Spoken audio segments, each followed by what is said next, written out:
시퍼런 시카를 든 강도 하나가 많고 많은 집들 중에서 비교적 외진 곳에 위치한 우리 집을 찾아올 확률은 어떻게 될까? 그것도 하필 어머니는 프랑스에 계시고 아버지는 야근을 하셔서 나 혼자 집을 지켜야 하는 오늘, 팔과 다리를 묶인 채 거실 중앙에 앉아서 꼼짝도 못하고 있는 내 신세를 한탄하며 중얼거렸다. 안 무섭냐? 그래도 강도의 비위를 상하게 하지 않기 위해 나는 무서운 척을 했다. 무서워요. 살려주세요. 뭐야? 근데 왜 이렇게 침착하게 말해? 말도 또박또박 잘하고. 무서운 척을 하는 게 바로 들켰다. 뭐 상관없다.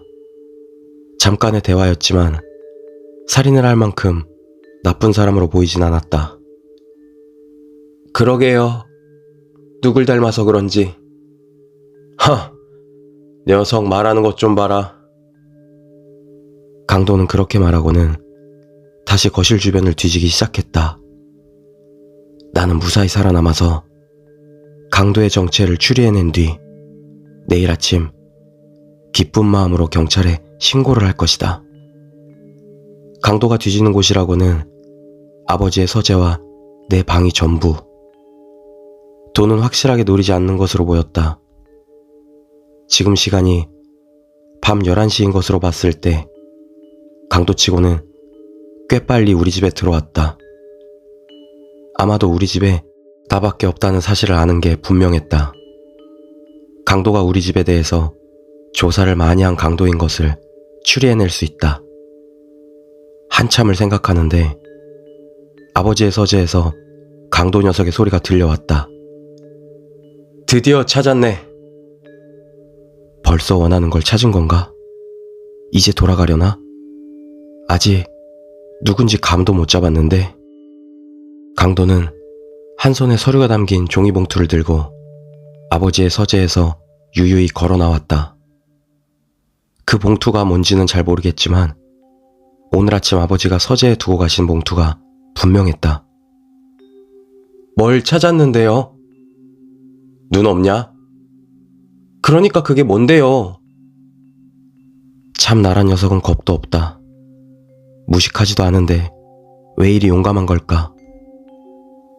집문선 아니니까 신경 꺼라. 강도는 원하는 것을 찾았음에도 가지 않고 거실을 서성거렸다. 왜 안 가세요? 원하는 것도 얻었잖아요.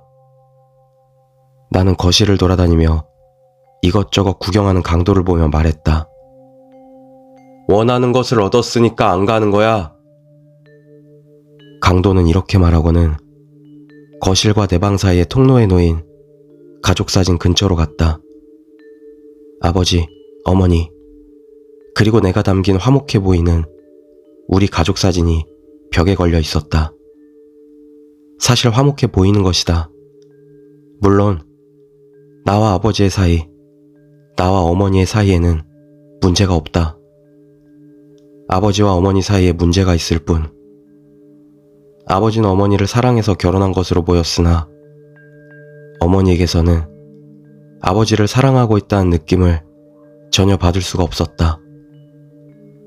어머니는 언제나 일을 핑계로 아버지를 떠나서 생활했고 나 역시 그 덕분에 화목한 가정에서 생활하기는 힘들었다.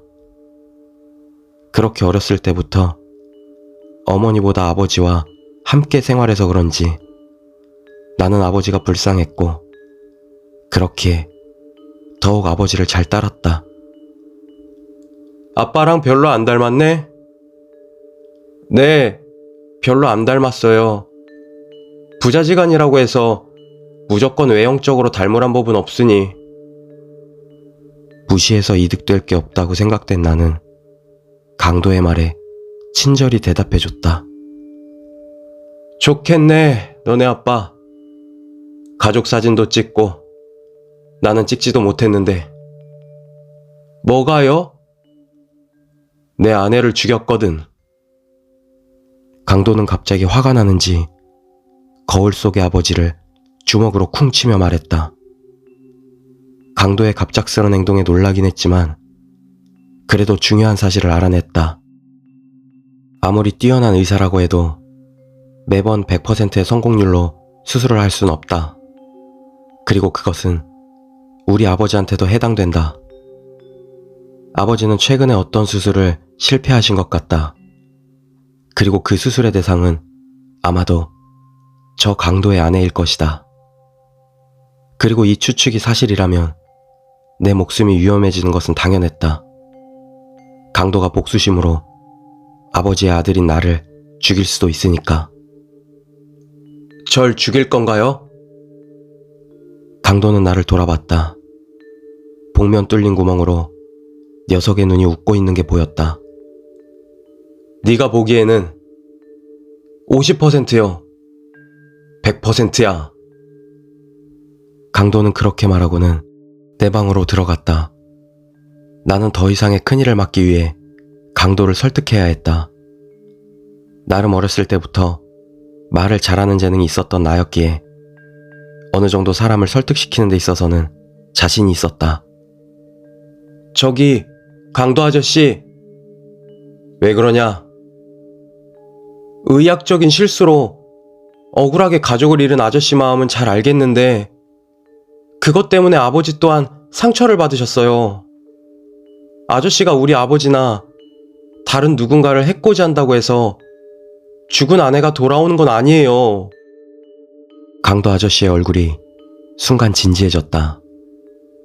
복면에 가려서 표정은 보이지 않았지만 눈빛만 봐도 알 수 있었다.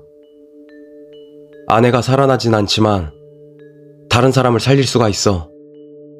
무슨 말씀이에요? 100% 다른 희생자가 생길 거야.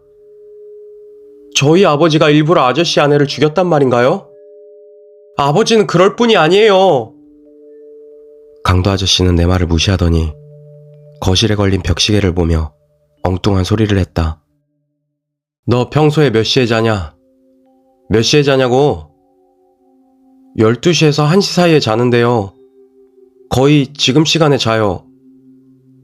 내가 말을 하자마자 강도는 나를 들더니 아버지 방 침대에 나를 눕혔다. 그리고는 거실부리며 실내에 켜진 전등을 모두 껐다. 강도는 칼로 위협하며 내게 말했다. 한마디도 하지 말고 자는 척해. 허튼 짓 하지 말고. 나는 순간 강도가 무슨 의도로 저런 행동을 하는지는 몰랐지만 강도의 말을 순순히 따랐다. 내가 조용해지자 강도는 방문 뒤에 숨었다. 시간이 얼마나 지났을까? 갑자기 방문 열리는 소리가 들렸다. 누구지? 설마 아버지가? 아버지는 녀석의 덫에 걸리고 말았다. 아마 녀석은 나를 잡고 있다고 말하면서 아버지를 집으로 불러냈겠지. 나는 죽을 각오를 하고 소리를 질렀다. 아빠 위험해! 순간 시커먼 무언가가 내게 달려들어 내 배에 칼을 꽂았다. 배에서 흘러나오는 검붉은 피를 보고도 비명조차 나오지 않았다. 순간 환하게 불이 켜지고 나는 천천히 고개를 들었다. 더러운 놈의 자식! 아버지가 나를 보며 말했다. 유감스럽게도 나를 찌른 건 나의 아버지였다. 아버지는 세상에서 가장 흉악한 표정으로 칼로 내 배를 쑤시고 있었다. 하지만 그런 아버지의 표정을 오래 볼 수가 없었다. 아버지는 털썩 쓰러졌다. 쓰러지는 아버지의 등에 칼이 꽂혀 있었다. 강도의 칼이었다. 강도는 복면을 벗었다. 울고 있는 얼굴이었지만 꽤나 잘생긴 얼굴이었다. 내가 나이를 먹으면 저렇게 늙을 것 같다는 생각이 들었다. 나는 내가 똑똑한 줄 알았는데 아니었다. 멍청한 나는 배에 칼이 꽂히고 나서야 깨달았다. 아까 강도가 손에 들고 있던 종이봉투가 테이블에 놓여 있었다. 나는 사실 확인을 위해 안간힘을 내서 봉투 겉에 적힌 글자를 봤다. 친자 확인 검사 결과는 100% 불일치겠지. 나는 속고만 살았던 바보였다. 나를 구하기 위한 진짜 아버지의 계획을 모두 망쳐버리다니. 칼에 찔린 나를 보며 울고 있는 진짜 아버지를 보며 아까 들었던 말이 떠올랐다. 왜 안 가세요? 원하는 것도 얻었잖아요. 원하는 것을 얻었으니까 안 가는 거야.